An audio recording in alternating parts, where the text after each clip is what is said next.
નમસ્કાર ખેડૂત મિત્રો, ખેડૂત પાઠશાળામાંથી હું જિગ્નેશ અડિયા તમારું હાર્દિક સ્વાગત કરું છું। ખેડૂત મિત્રો, અત્યારે આપણે કોઈ પણ પાક હોય એમાં મૂળના સારા વિકાસ માટે આપણે માઇકોરાઇઝા ખાતરનો ઉપયોગ કરતા હોઈએ છીએ અને ઘણા ખેડૂત મિત્રો આનો ઉપયોગ કરે છે અને એના પરિણામ એને ખૂબ સારા મળે છે। પણ આજના વિડીયોમાં ખેડૂત મિત્રો આપણે માહિતી લેવાના છીએ કે માઇકોરાઇઝા છે શું, એનું કામ કઈ રીતના કરે છે અને એનાથી આપણને કયા કયા ફાયદા થાય છે અને બીજી વસ્તુ એ કે ભાઈ સૌથી સારા પરિણામ લેવા માટે આપણે જે માઇકોરાઇઝા ખાતર છે એનો ઉપયોગ ક્યારે કરવો જોઈએ, કેટલા પ્રમાણમાં કરવો જોઈએ અને કયા કયા પાકમાં આનો ઉપયોગ કરવાથી આપણને ફાયદા થાય છે।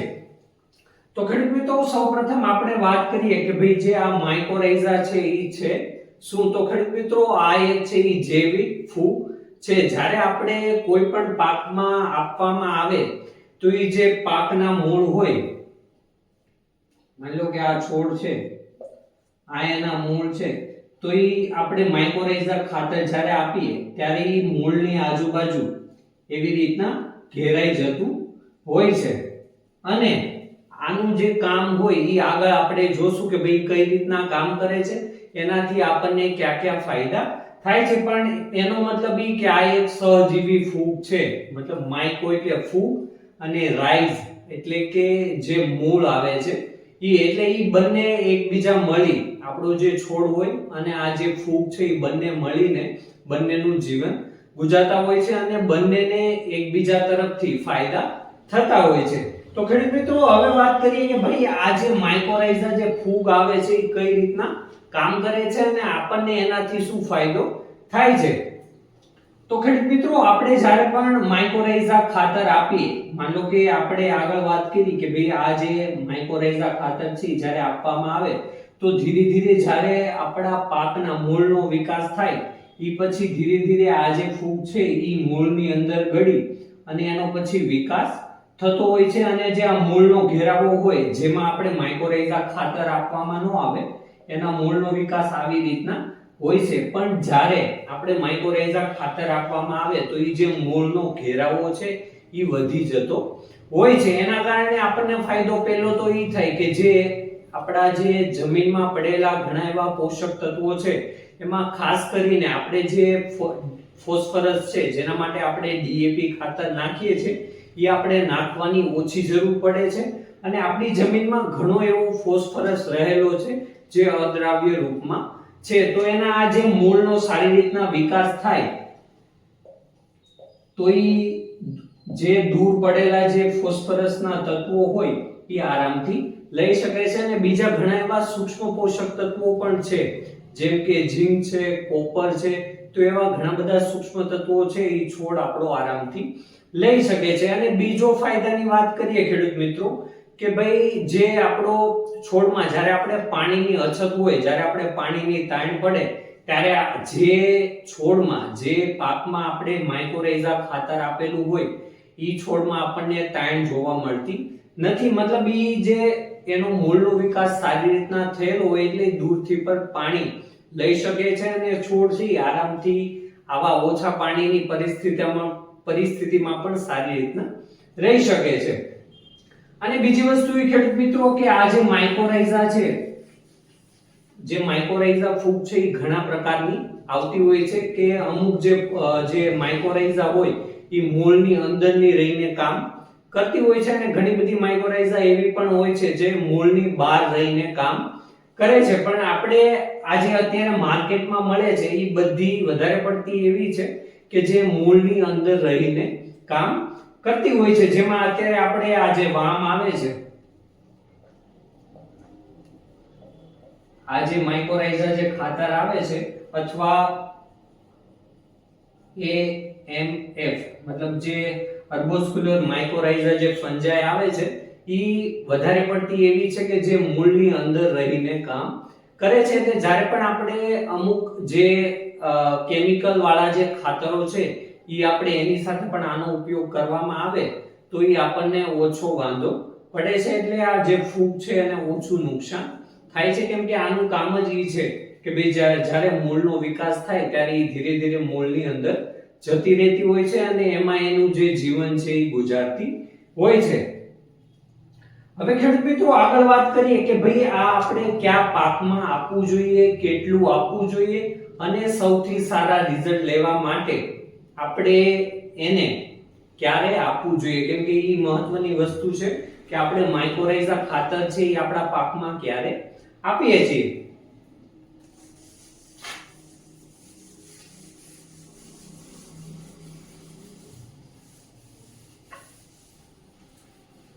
ખેડૂત મિત્રો હવે આપણે પાકની વાત કરીએ તો આપણા કોઈ પણ શાકભાજી પાક હોય, ફળ પાકો હોય, રોકડિયા પાક હોય, કોઈ પણ પાક હોય એમાં આપણે આ જે માઇક્રોરાઇઝા ખાતર છે એ આપી શકીએ છીએ. પણ ખાસ કરીને રાયડો છે,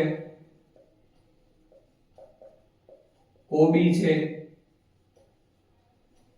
ફુલાવર છે, એવા પાકમાં આપણને જે આ માઇક્રોરાઇઝા ખાતર છે એના સારા પરિણામ જોવા મળતા નથી. અને બાકી બધા જે પણ પાક છે એમાં આપણે માઇક્રોરાઇઝા ખાતરના સારામાં સારા પરિણામ લઈ શકીએ છીએ.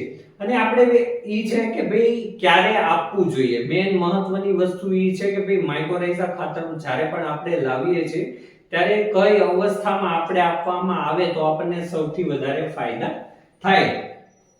તો ખેડૂત મિત્રો જ્યારે પણ આપણે કોઈ પણ પાકનું વાવેતર કરીએ ત્યારે આપણું જે બીજ હોય એની બાજુમાં મતલબ પાયામાં આ જો ખાતર આપવામાં આવે તો આપણને સૌથી વધારે ફાયદો થાય છે. કેમ કે જ્યારે પણ માન લો કે આ કપાસનું બીજ છે એનો ધીરે ધીરે વિકાસ થાય એના મૂળનો અને એના જે તંતુ મૂળ હોય એ ડાયરેક્ટ આપણે માઇક્રોરાઇઝા ખાતરના કોન્ટેક્ટમાં આવે તો આપણને સૌથી સારા પરિણામ મળે છે. અથવા આપણે જે શાકભાજી પાકો છે મતલબ ટમેટા છે, મરચી છે, એવા પાકોમાં જ્યારે આપણે પાકની ફેર રોપણી કરીએ ત્યારે એના જે મૂળ છે એ આપણે માઇક્રોરાઇઝા જે સોલ્યુશન હોય એમાં ડુબાડવામાં આવે તો આપણને સૌથી સારા પરિણામ મળે છે. અને બીજી વસ્તુ એ કે ખાસ કરીને એ યાદ રાખવું કે શરૂઆતની અવસ્થામાં જો આપવામાં આવે તો આપણને સારામાં સારા પરિણામ મળે છે. અને માન લો કે 1 મહિનાનો પાક થઈ ગયો ત્યારે આપણે આ માઇક્રોરાઇઝા ખાતર છે એ આપીએ તો આપણને એમાંથી 30 થી 40% જ રિઝલ્ટ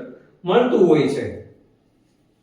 એટલે ખેડૂત મિત્રો શરૂઆતની અવસ્થામાં મતલબ તમે બીજ માવજતમાં આપો અથવા જમીનમાં આપો તો શરૂઆતની અવસ્થામાં જ આપણે આપવું જોઈએ. ખેડૂત મિત્રો શરૂઆતમાં આપણે વાત કરી કે માઇક્રોરાઇઝા જે છે એ મૂળની આજુબાજુ ફેલાઈ જાય છે અને જે પાક હોય એ સારી રીતના પોષક તત્વો, સૂક્ષ્મ પોષક તત્વો અને જે પાણી છે એ સારી રીતના લઈ શકે છે. પણ એના બદલામાં આપણે જે માઇક્રોરાઇઝા જે છે ફૂગ એને આપણો જે પાક હોય ઈ ખોરાક બનાવે એમાંથી એનો ખોરાક જે છે સુગર મતલબ સીધી વાત ઈ કે ભાઈ માઇક્રોરાઇઝાને જીવવા માટે એનો ખોરાક છે ઈ આપણો જે મેઈન પાક હોય ઈ પૂરું પાડતું હોય છે. એના કારણે બંનેનું સહજીવી જે જીવન છે ઈ ચાલતું હોય છે.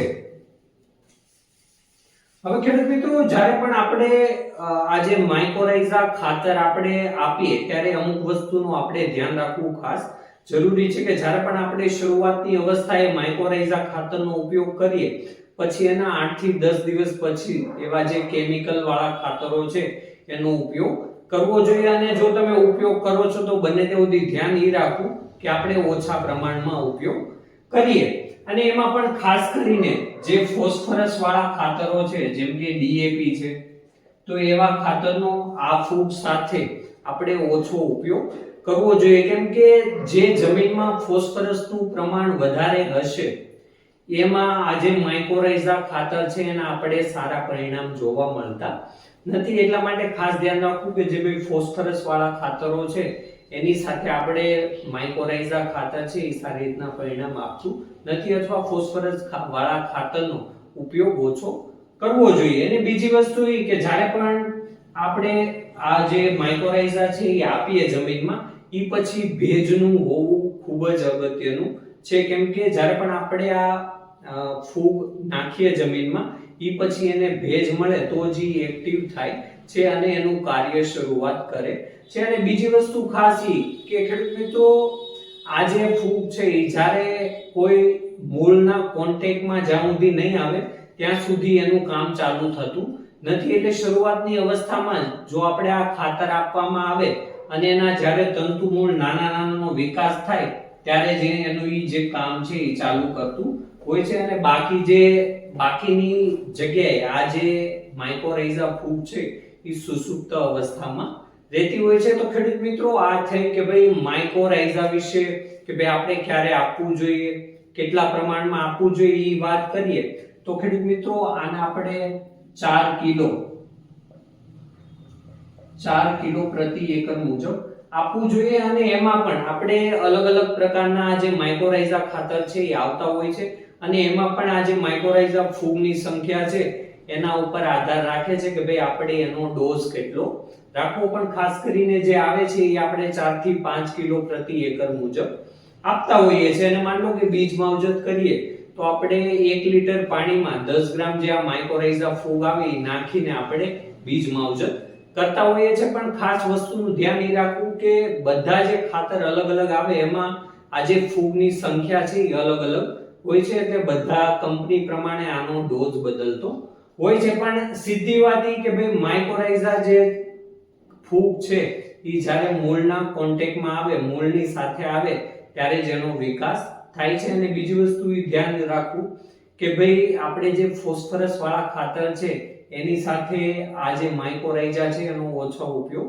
કરવો જોઈએ. અને જે જમીનમાં ફોસ્ફરસનું પ્રમાણ ઓછું છે એ જમીનમાં આ જે માઇકોરાઇઝા છે એના પરિણામ આપણને ખૂબ સારા મળે છે. તો ખેડૂત મિત્રો આ થઈ કે ભાઈ માઇકોરાઇઝા છે એ કઈ રીતના કામ કરે છે, ઈ જે મૂળ સાથે કઈ રીતના કોન્ટેક્ટમાં આવી અને આપણને ફાયદા કરે છે, અને કયા પાકમાં કેટલું નાખવું જોઈએ, ક્યારે નાખવું જોઈએ.